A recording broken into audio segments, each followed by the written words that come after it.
और मैं आशा करता हूं कि आप सबका वैक्सीन का कम से कम एक डोज लग गया होगा, लेकिन उसके बावजूद भी मेरी आप सब मित्रों से प्रार्थना भी है, सदन में भी सभी साथियों से प्रार्थना है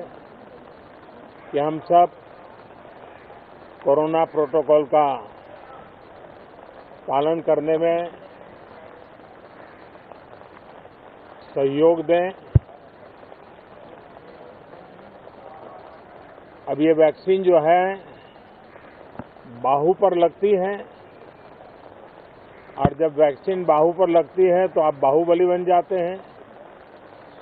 और कोरोना के खिलाफ लड़ने के लिए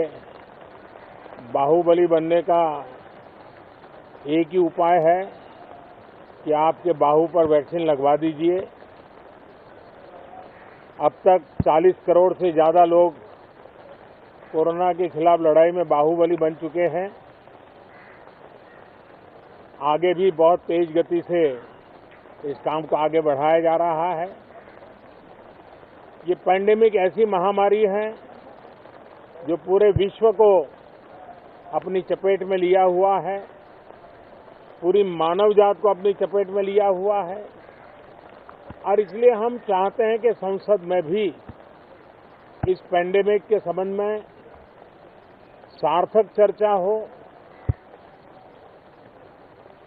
सबसे प्राथमिकता देते हुए इसकी चर्चा हो,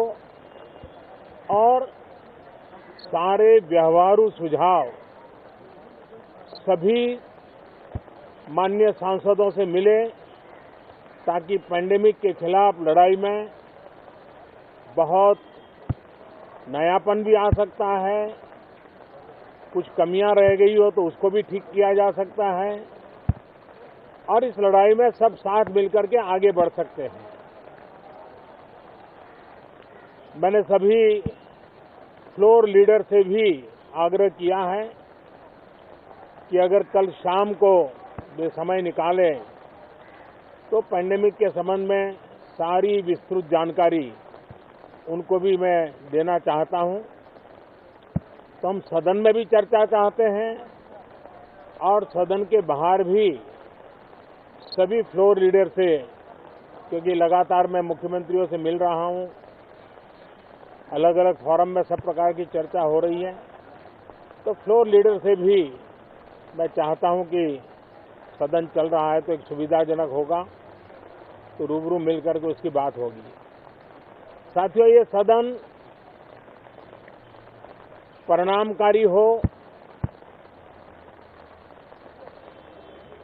सार्थक चर्चा के लिए समर्पित हो, देश की जनता जो जवाब चाहती है वो जवाब सरकार को देने की पूरी तैयारी है। मैं सभी माननीय सांसदों से, सभी राजनीतिक दलों से आग्रह करूंगा कि वो तीखे से तीखे सवाल पूछें, धारदार सवाल पूछें, लेकिन शांत वातावरण में सरकार को जवाब का मौका भी दें, ताकि जनता जनार्दन के पास सत्य पहुंचाने से लोकतंत्र को भी ताकत मिलती है, जनता का भी विश्वास बढ़ता है, और देश की गति भी तेज होती है प्रगति की। साथियों, ये सत्र अंदर की व्यवस्था पहले की तरह नहीं है, सब साथ बैठ करके काम करने वाले हैं, क्योंकि करीब करीब सबका वैक्सीनेशन हो चुका है। मैं फिर एक बार आप सभी साथियों का बहुत बहुत धन्यवाद करता हूं, और आपसे भी आग्रह करता हूं, आप खुद को संभालिए, और हम सब मिलकर के देश की आशा आकांक्षाओं को पार करने के लिए साथ मिलकर प्रयास करें। बहुत बहुत धन्यवाद साथियों।